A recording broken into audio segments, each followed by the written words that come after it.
There is no permanent friend and enemy, ये जियो politics की सबसे तगड़ी लाइन होती है। और इंडिया में कहावत है कि जिसकी लाठी उसकी भैंस, क्योंकि अभी जो इजराइल और हमास के बीच में कॉन्फ्लिक्ट है, अमेरिका भी कोशिश कर रहा है, दिखावटी तौर पर ही सही, पूरी दुनिया कोशिश कर रही है कि अब ये जो 2-3 साल से इनके बीच में युद्ध हो रहा है वो किसी भी तरीके से अब शांत हो जाए। ऐसे यूक्रेन और रसिया के बीच का जो कॉन्फ्लिक्ट है, दुनिया उसे भी शांत कराना चाहती है। लेकिन फिर भी जिसमें दम होती है वो अपनी जो सत्ता है उसे स्टेबलाइज कर लेता है। अभी जो इजराइल है वो अपनी पावर का पूरा यूज़ कर रहा है हमास के ऊपर, ऐसे ही जो रसिया है वो अपनी पूरी पावर का यूज़ कर रहा है यूक्रेन के ऊपर। और ये जो दोनों कंट्री हैं, जो छोटे छोटे देश हैं, ये केवल कुछ लोगों के इंटरेस्ट की बलि चढ़ चुके हैं। जियो पॉलिटिक्स को अगर समझना हो ना, तो इंटरेस्ट को समझना बहुत ज़रूरी होता है। अगर इंडिया रसिया के लिए इम्पोर्टेंट है तो रसिया का क्या इंटरेस्ट है इंडिया के साथ। अगर इंडिया के लिए चाइना इम्पोर्टेंट हो रहा है या चाइना के साथ हमारे रिलेशन अच्छे हो रहे हैं तो हमारा इंटरेस्ट क्या है। क्योंकि जियो पॉलिटिक्स हो या तुम्हारे जो भी रिश्ते होते हैं या किसी से भी कुछ भी होता है, वो मतलब से ही तय होता है कि आपका क्या मतलब है उससे, मतलब कि आपका इंटरेस्ट उसके साथ क्या है। मतलब ही इस दुनिया को चलाता है। मतलब का मतलब समझ लोगे तो ज़िंदगी अच्छे से मतलब में बीत जाएगी, मतलब नहीं समझ पाओगे तो ज़िंदगी ऐसे ही मतलब ही होकर गुजर जाएगी। इसीलिए जियो पॉलिटिक्स भी ऐसी ही चलती है।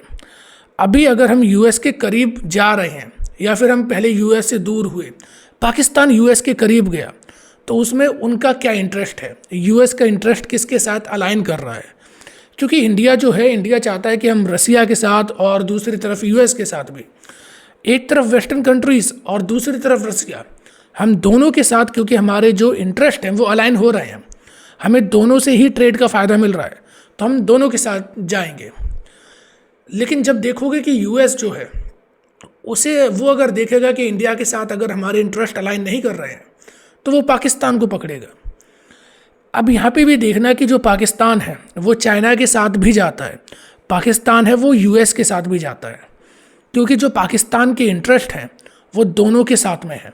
इसी तरीके से चाइना जो इन्वेस्ट करता है पाकिस्तान में, क्योंकि वो चाहता है कि अपना हम बड़ा नेटवर्क बनाए, छोटी छोटी कंट्रीज़ को अपने साथ लेकर आएँ और इंडिया को काउंटर भी करें।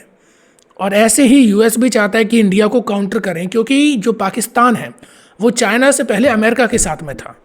इंडिया को काउंटर करने के लिए पाकिस्तान का यूज़ अमेरिका करता रहा है, और अफ़गानिस्तान में भी पाकिस्तान का यूज़ अमेरिका ने करा था। जब तालिबान का जन्म हुआ था वो भी पाकिस्तान की वजह से ही हुआ था। तो इस तरीके से जब दो कंट्रीज़ के जो इंटरेस्ट होते हैं वो एक दूसरे के साथ ओवरलैप कर जाते हैं, तो उनके बीच में जो रिलेशन होता है वो टाइट होने लगता है। अभी हमने देखा कि यूएस को जब चाइना को टैकल करना था तो इंडिया के साथ यूएस के रिलेशन बहुत अच्छे होने लगे थे। हम लोग टेक्नोलॉजी वाइज, मिलिट्री में भी एक दूसरे का बहुत सहयोग कर रहे थे, कोऑपरेशन कर रहे थे। लेकिन जैसे ही अभी सरकार बदली, डोनाल्ड ट्रंप आए, तो उन्होंने इंडिया को भी कमज़ोर करने के लिए और उधर चाइना को भी कमज़ोर करने के लिए एक तो टैरिफ का गेम खेला, और इंडिया को कमज़ोर करने के लिए ट्रंप ने पाकिस्तान को ज़्यादा तवज्जो देना स्टार्ट करते, क्योंकि इंडिया जो है वो अब धीरे धीरे एक ब्रांड बन रहा था, नाम बन रहा था, और उन्होंने देखा कि इंडिया दोनों तरफ से खेल रहा है। तो इसी वजह से उसने क्या करा, इंडिया को बैकफुट पे लाने के लिए पाकिस्तान को ज़्यादा सपोर्ट करा। और यूएस बांग्लादेश में भी यूनुस के साथ अपने जो रिलेशनशिप है उन्हें और ज़्यादा मजबूत कर रहा है। देखो ये वर्ल्ड है ना, केवल दो कंट्रीज़ के बीच में अभी तक तो चल रहा है, और अब वो तीसरी जो कंट्री है जैसे कि चाइना, वो भी उसमें एंटर कर रही है। दो कंट्रीज़ हैं आपकी, यूएस और एक तरफ रसिया। जितने भी वर्ल्ड में कोई भी आतंकवादी, टेररिस्ट या कोई भी संगठन जो होते हैं वो केवल इन्हीं दो के बनाए हैं। अगर देखोगे मिडिल ईस्ट में ज़्यादातर ये इस्लामिक टेररिज्म रेजिम मिल जाते हैं, और पाकिस्तान, अफ़गानिस्तान में भी पहले तालिबान थी, अब वो सरकार में है। ये सारी दिन केवल इन दो कंट्रीज़ की वजह से है। जो हमास भी बना था वो भी यूएस और इजराइल के सपोर्ट से बना था, क्योंकि जो फ़िलिस्तीन का पार्ट है वेस्टर्न बैंक, वहाँ पर जो फतेह पार्टी थी उसे कमज़ोर करने के लिए हमास को बनाया गया था। लेकिन वही हमास फिर गाज़ा के एरिया में ज़्यादा मजबूत हो गई, तो वो इजराइल के लिए दिक्कत हो गया। ऐसे ही हिजबुल्लाह हो या फिर हुतीस हों और तालिबान हो, तहरीक तालिबान पाकिस्तान जैसे मोहम्मद, ये जो प्रॉक्सीज़ बनाए जाते हैं किसी भी देश के द्वारा, ये केवल और केवल अपने जियोपॉलिटिकल इंटरेस्ट के लिए है। और ये जो मिडिल ईस्ट में प्रॉक्सीज़ हैं जैसे कि हिजबुल्लाह है, ये इराक के कहने पर चल रहे हैं, क्योंकि जो इराक है वो रसिया की तरफ है और जो यहाँ पे इजराइल है वो अमेरिका की तरफ है। मिडिल ईस्ट में भी ज़्यादातर कंट्रीज़ जो हैं जो कि पीसफुली को एग्जिस्ट करना चाहती हैं वो यूएस के साथ में है, और कुछ कंट्रीज़ जो कि पावरफुल हैं वेपन के ज़रिए, लेकिन उनकी अमेरिका ने आर्थिक हालत बहुत ख़राब कर दी है, वो रसिया के साथ में है। तो ये जो दो ग्रुप बन चुके हैं वर्ल्ड में, ये वर्ल्ड को ख़त्म कर रहे हैं, क्योंकि इन्हीं की वजह से जितनी भी जियोपॉलिटिकल टेंशन है, कहीं पर तुम युद्ध देखते हो कि एकदम लोग मार दिए, युद्ध होने लगे, ये केवल एक पॉलिटिकल साजिश होती है, उससे ज़्यादा कुछ नहीं होता।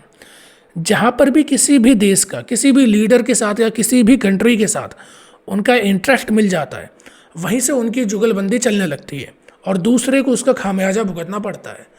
और ये केवल पहले था कि हथियारों के मामले में था, लैंड और रिसोर्स के मामले में था, लेकिन अब ये टेक्नोलॉजी के मामले में भी होता जा रहा है। और जो अभी की जियोपॉलिटिकल कंडीशन बनी है वो बिल्कुल कोल्ड वॉर एरा की तरह है, जहाँ पर एक तरफ रसिया भी अपनी मजबूती के साथ खड़ा है और दूसरी तरफ यूएस भी मजबूती के साथ खड़ा है। अब बस ये देखना चाहते हैं कि इनके जो प्रॉक्सीज कंट्रीज़ हैं यूएस और रसिया के, इनमें से कौन जीतेगा, क्योंकि ना कभी यूएस सीधा लड़ने आएगा ना कभी रसिया लड़ने आएगा। और थ्योरीज अगर हम देखें या थोड़ा डीप भी एनालाइज करें तो समझ में आता है कि ये दोनों जो हैं ये हथियार के व्यापारी हैं। रसिया के पास सबसे अच्छी टेक्नोलॉजी है वेपन की, यूएस के पास भी टेक्नोलॉजी बहुत अच्छी है वेपन की। अब ये अपने हथियार तभी बेच पाएंगे जब ये युद्ध जैसे माहौल को क्रिएट करेंगे। जब पूरी दुनिया में युद्ध होगा तभी हथियारों की सप्लाई होगी, क्योंकि उनकी डिमांड बढ़ेगी। डिमांड बढ़ेगी तो हथियार ये बेच पाएंगे, जिससे कि इनकी जीडीपी ग्रो करेगी। अमेरिका के ऊपर $36 ट्रिलियन का कर्जा है, इकोनॉमी उनकी $30 ट्रिलियन की है। अब इतना कर्जा कैसे चुकाएंगे? तो जो वर्ल्ड ऑर्डर अभी कुछ 50-60 सालों से चला आ रहा है उसे चेंज करने की ज़रूरत है, जो कि अमेरिका टाइम पे करता आया है। उसके लिए वॉर होना ज़रूरी है, और रसिया को भी अपनी पावर गेन करने के लिए, इकोनॉमी को बढ़ाने के लिए उसे भी वॉर होना ज़रूरी है। अगर वॉर नहीं होंगे तो उनके हथियार नहीं बेच पाएंगे। इसी वजह से नोटिस कर रहा हो कि कोरोना के बाद जितने भी युद्ध हुए, क्योंकि पूरी दुनिया में कहीं ना कहीं पे युद्ध हो रहे हैं, लेकिन उन युद्धों में कहीं पे भी लैंड बॉर्डर इन्वेजन नहीं करा गया। कहीं पे भी किसी भी देश ने अपना झंडा दूसरे देश की टेरिटरी में नहीं गाड़ा, क्योंकि ये जो युद्ध है ना, ये व्यापार का युद्ध है। ये युद्ध है, ये केवल रुपए के ऊपर हो रहा है, रिसोर्स के ऊपर हो रहा है। जैसे अभी यूक्रेन को जब यूएस ने जो मदद करी थी, उसके बदले जो उनके नेचुरल रिसोर्स थे, मिनरल थे, उनके ऊपर अपनी उन्होंने जागीरदारी ठोक दी, जिससे कि यूक्रेन बर्बाद हो गया। और दूसरी तरफ रसिया ने भी यूक्रेन के जो mineral rich, natural resource rich जो पार्ट थे वहाँ पर कब्जा कर लिया। अब दोनों जन बैठ के यूक्रेन को लूटेंगे, खाएंगे, और यूक्रेन वाले हैं वो मरते रहे और अभी भी मर रहे हैं। ये होता है जब भी वॉर होती है, जब दो व्यापारियों के बीच वॉर होती है, क्योंकि वो व्यापारी बड़े चालाक हैं। वो लीडर नहीं है कि हम युद्ध में उतरेंगे, हम मरेंगे, नहीं। उन्हें केवल मतलब है रिसोर्सेज से, उन्हें केवल मतलब है इकोनॉमी से, क्योंकि जहाँ व्यापारियों का युद्ध होता है वहाँ हार जीत नहीं देखी जाती। व्यापारियों के युद्ध में केवल नफ़ा और नुकसान देखा जाता है।